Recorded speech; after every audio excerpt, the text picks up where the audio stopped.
Welcome to the Marketing and Heart Podcast, a show for handmade sellers like yourself that's filled with tips and tricks to help you build a solid foundation for your business. I believe if you made it by hand that you should market it with heart. Now let's get on with the show. Well, hey there and welcome back, podcast friends. This week is going to be a good one because we'll be talking about how to increase sales on Etsy. So let's get started, shall we? Whether you've been selling on Etsy for ages or you're just getting started, chances are you're wondering how to increase sales on Etsy. Etsy's algorithm has changed many times over the years, and I'd say for the better. But there are some very crucial things that you can do right now to change the algorithm in your favor. Ethically, of course. And just so we get this out of the way right now, I myself am a physical products-based shop on Etsy. I make and sell jewelry, in fact.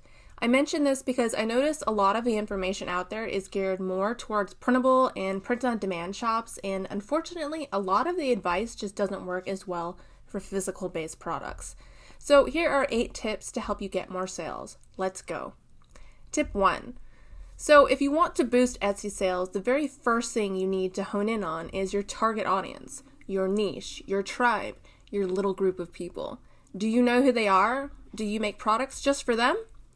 What I mean is, do you have a clearly defined target audience for your products? If you don't, you'll find that a lot of the advice we'll be diving into from here on out won't work as well. It's like trying to run a marathon and not knowing where your starting line is. It's important to know who your target audience is and make sure that they're the people you want to sell to. Mom and grandma might buy to help support you, but they are not your target market. For example, I make pagan and Viking jewelry. My jewelry typically will only appeal to pagan people who are also into Vikings and Norse mythology. I do not make jewelry for the average person. So the question to ask is, do I just make jewelry? The answer is a big fat no. I make pagan jewelry for pagan people. That's my tribe.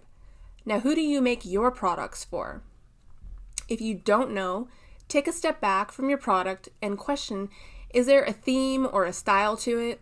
If you have a social media following that you've grown organically, take a look at your followers and see if you notice any similarities between your followers. What kind of person likes your products?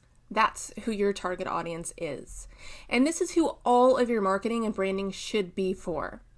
Now on to tip number 2. Create a strong brand identity to make sure your shop and products stand out. In order to be successful on Etsy, it's important to create a strong brand identity. This makes sure your shop and products stand out from the competition. You can do this by using unique branding elements that appeal to your target audience, such as colors, fonts, graphics, and your photography style. Additionally, be sure to create a memorable and catchy name for your store. By taking the time to focus on your branding, you'll be able to attract more customers and boost your Etsy sales because you'll not only look professional to potential customers, but because you've branded just for them, they can't help but be like a moth to a flame with your shop. Do not take this part lightly. This is in fact one of the most important ways to boost your sales and grow your Etsy shop. The impact branding can have on your handmade business is astronomical. It's why Tiffany's can sell a sterling silver paperclip for $50 and I can't. When you have a strong brand, you can charge a premium price for your handmade products. And not only this, but if you've targeted your market well enough, your potential customers can't wait to throw their money at you. Think I'm kidding? I bet you wouldn't have even considered paying $700+ for that snazzy smartphone in your hand were it not for the branding and marketing campaign. And so too, this applies to your Etsy shop. And next, tip 3, use high quality photos. When you're selling on Etsy, it's so important to use high quality photos. They'll help your items stand out from the competition, and they'll help people trust that you're a credible seller. Look, I know we all start somewhere and with 0 skills. Most people have no photography skills. I was one of them. But you need to get them, and if you simply can't, then you might want to consider hiring this part out. I cannot stress enough how important having great photos is. This is your one and only shot at getting someone to click through to your listing when they find you in Etsy search. It's so important that the first impression is a good one. Take a look at your competitors' photos. If yours aren't as good or better, then you've got some work to do. And this next part, you're not going to like me very much for saying, but I'm going to say it.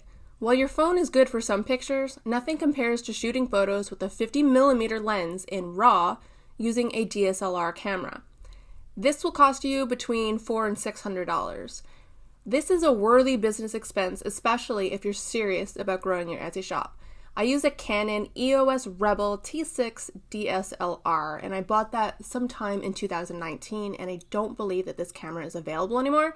It's probably the latest model, so $400 to $600.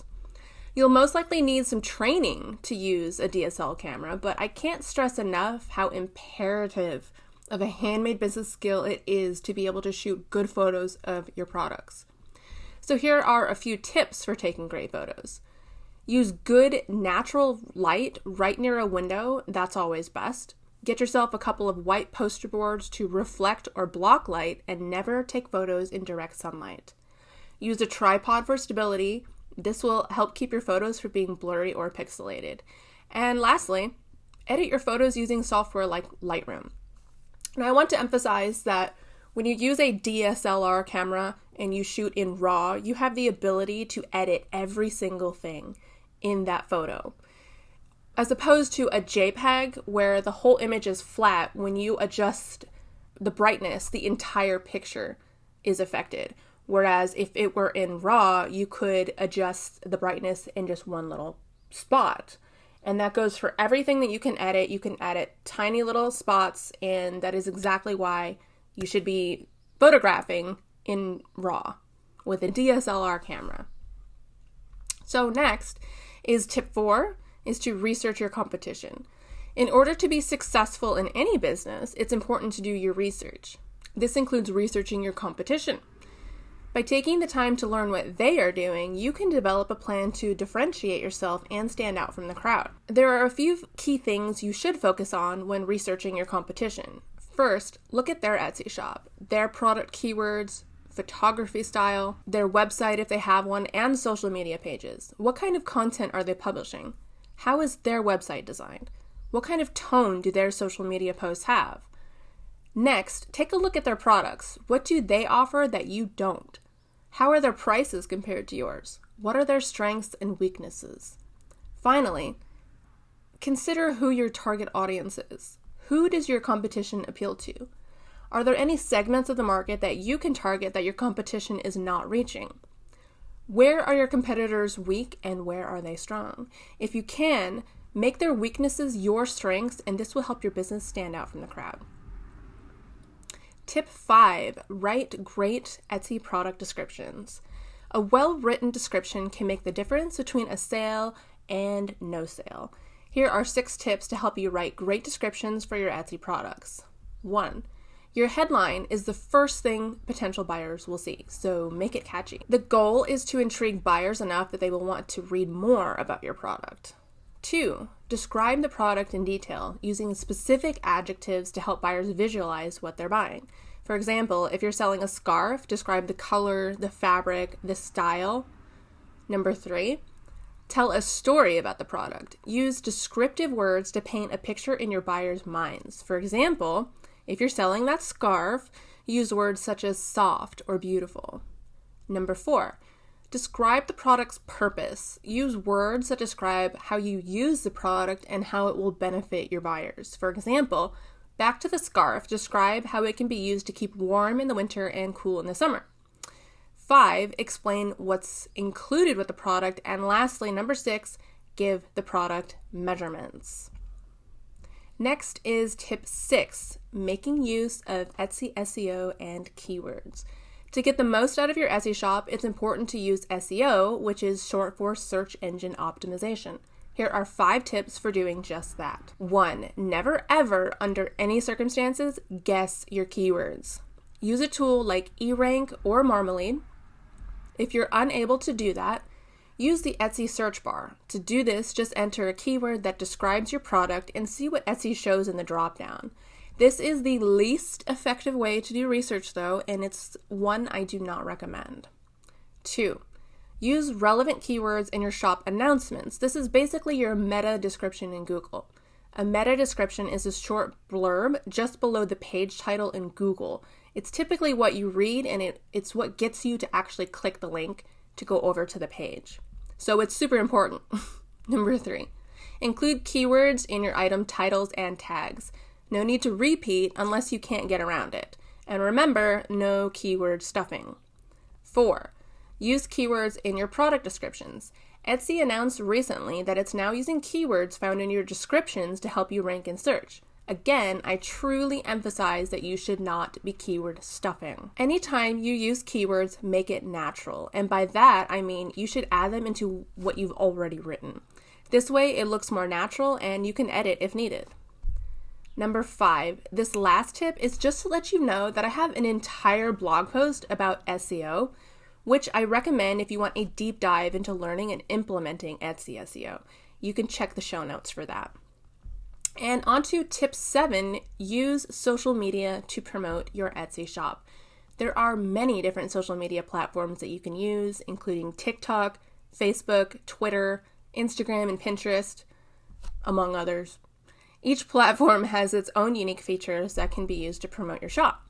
For example, on Facebook, you can create a business page and post updates about your shop, and on Twitter, you can tweet about your products and include links to your Etsy shop. You can also use hashtags on Instagram and Pinterest to help people find your shop. By using social media to promote your Etsy shop, you can reach a larger audience and increase traffic to your shop. My best advice is to find what you like and what works for you.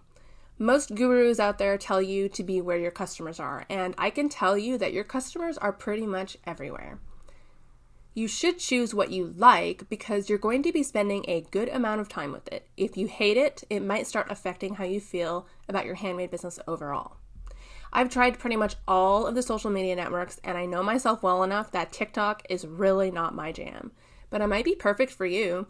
So if you haven't already, go ahead and try them all out and see what your favorite is. Then, once you know what your favorite is, don't worry about the rest. Just focus on 1 to 2 platforms that work best for you. And lastly, tip 8, using Etsy filters to boost search ranking. You know when you search for an item on Etsy, you're given the option to add filters? Let's say I search for David the Gnome. I'm shown every single listing on Etsy for that keyword. I can further segment that down to be even more relevant to me, such as items in the USA only, then add the free shipping or the sale filter. Each time a customer checks the box to one of these filters, the search results get smaller and smaller. This is why I recommend having frequent sales and participating in Etsy site-wide sales so you show up in these filters. If you can manage free shipping, do it. All of these things can help you in search. And there you have it. I promise if you start implementing these 8 tips, you'll definitely boost your Etsy sales. All right, that's it for this episode. I hope to see you back next week. Thank you so much for listening.